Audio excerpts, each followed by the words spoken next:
Cheri from The Watering Mouth here. I'm doing a video today on the end of my 42-day Eat Good challenge, which went amazingly. The whole reason that I did this challenge, which I talked about in my first video, was that I follow a doctor named Dr. Furman who has really, really amazing nutritional advice, lots of clinical history in his practice, curing people of disease, helping people with current disease, reversing disease, weight loss, all these really great things that actually add to your longevity in life, and the whole point being live longer and healthier. The challenge is based on doing 6 weeks of 100% of that lifestyle. And as you get better at it, it gets easier and easier and easier, hopefully. And at the end of it, you feel so much better, you've lost weight. And I'm going to tell you a little bit about my experience now that I'm done. So let me talk to you a little bit about the weight loss. I have now lost a total of 10.2 pounds. So here I am in my bathroom with my weight chart that I use. And you can see that I started off at 135.2. I was really on a bender.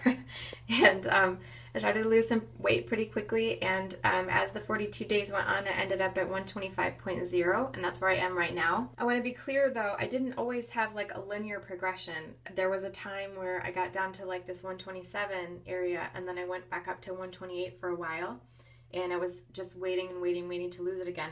But what I do for motivation for myself is I do not erase these ever. I always leave the last one where it is, unless it's been like 2 months or something and I can't lose it, but I always leave the last one as if that was my current weight, so I can feel better about myself that nope, just keep going, you'll get there again. And finally, you break that little plateau and just keep going. You can actually see it on me. I am a lot slimmer than I used to be. These jeans used to be so tight. I can wear them and they're actually even a little bit loose, which is awesome. I actually have like some room in the legs and everything, which that's a really nice feeling, of course, as you're going through this kind of stuff. As far as actual BMI, which is the body mass index, which is a calculation of how healthy you are weight-wise compared to your height, Furman recommends a BMI between 18.5 and 23. And I've always kind of been around the 25 range, which is still considered borderline not overweight.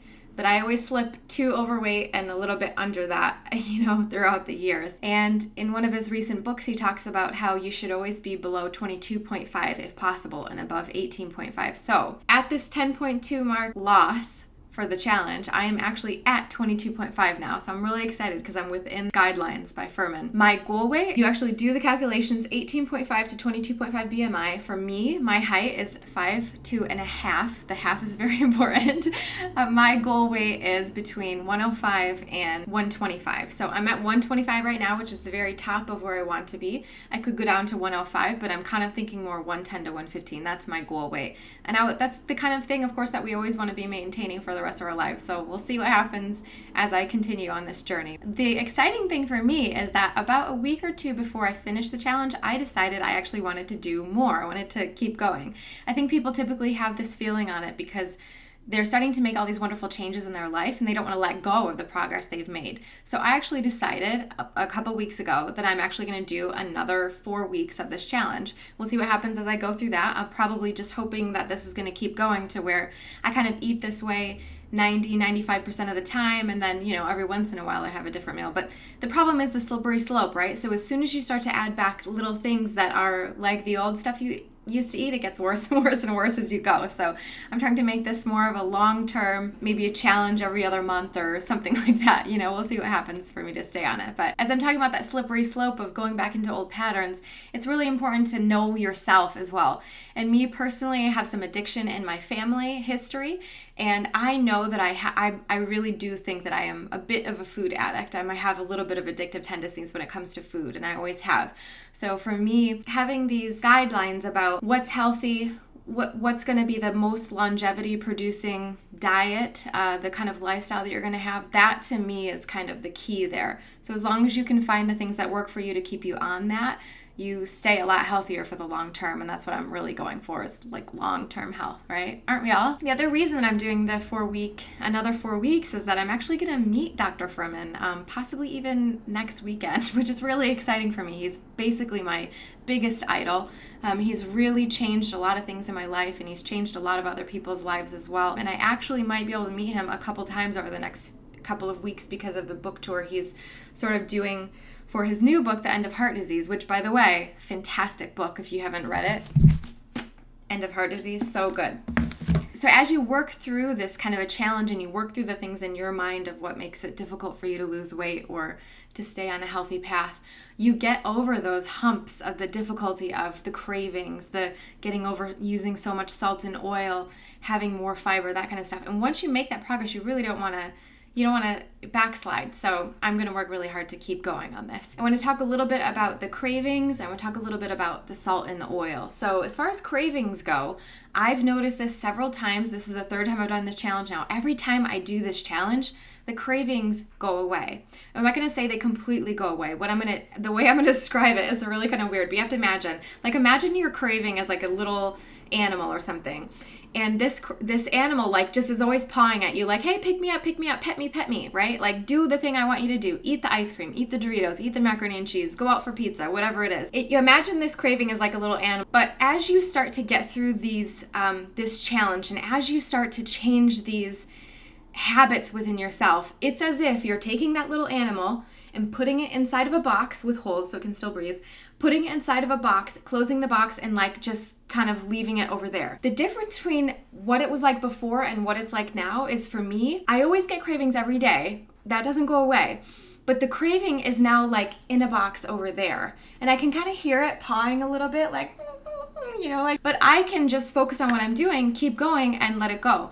Versus before, it used to be like this, like in my face, like, come on, come pick me up, pet me, love me. Give me the food, right? And it was like right here. I couldn't get away from it. Whereas now it's like back there. So I have it, but it's very easy for me to now distract myself through it and go, okay, I don't necessarily need that right now. I'm going to just do something else. And within an hour or two, that craving will be gone. And it is. And it goes away. It really does.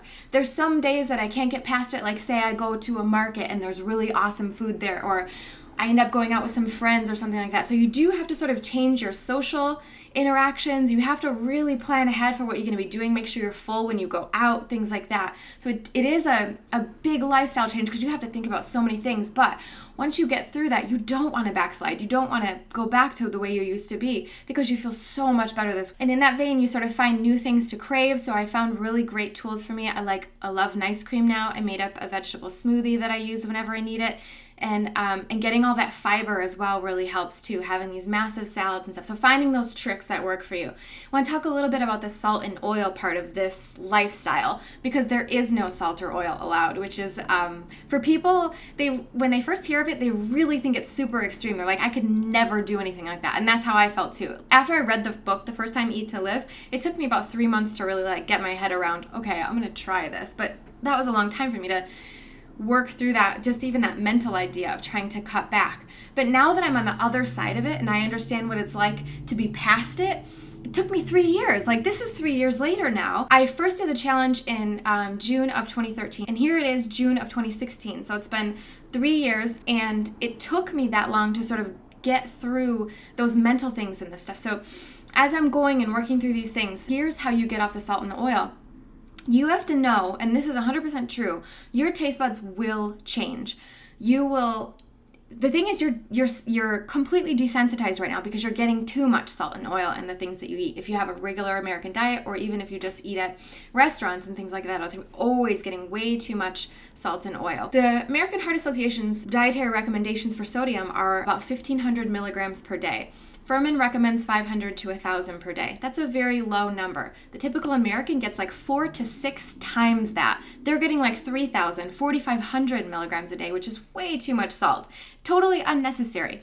So you can get natural salt from any kind of food you eat, from vegetables, from nuts and seeds, from beans, from everything that you eat that's plant-based. You can get salt from that. So your body gets plenty of salt from that. And when you add extra salt, it just makes it worse, and especially on the taste buds. I want to read like a little portion from something from No Meat Athlete, who is a plant-based athlete, runner, blogger. He has a review on his website of the Eat to Live plan, and he did this challenge as well.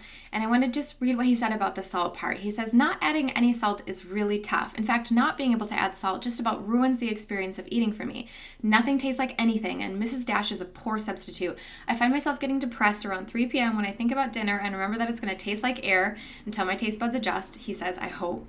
But that's what's great about challenges like this. I'm reminded of the emotional attachment to food that I always want to deny, and made aware of just how accustomed I've gotten to salting my food, when for most of human history, we haven't added any salt to food. He's so right about this. And I just want to say that this is an old post, but I would say to future Matt, yes, you will change. Your taste buds completely will change. You will suddenly start to appreciate the natural salt in food, but it takes time. You have to get over that hump. Really, it is sort of like an addiction where your taste buds are so used to this that you can't, you've got these mental things going on, the emotional things, you've got all these cravings, you've got all this stuff going on in your head. You have to break that cycle first. And it doesn't happen overnight, trust me. For me, when I did the challenges every time, it took about 3 or 4 weeks before I started to actually like the flavor of the things I was eating. And that's a long time to hate what you're eating, right?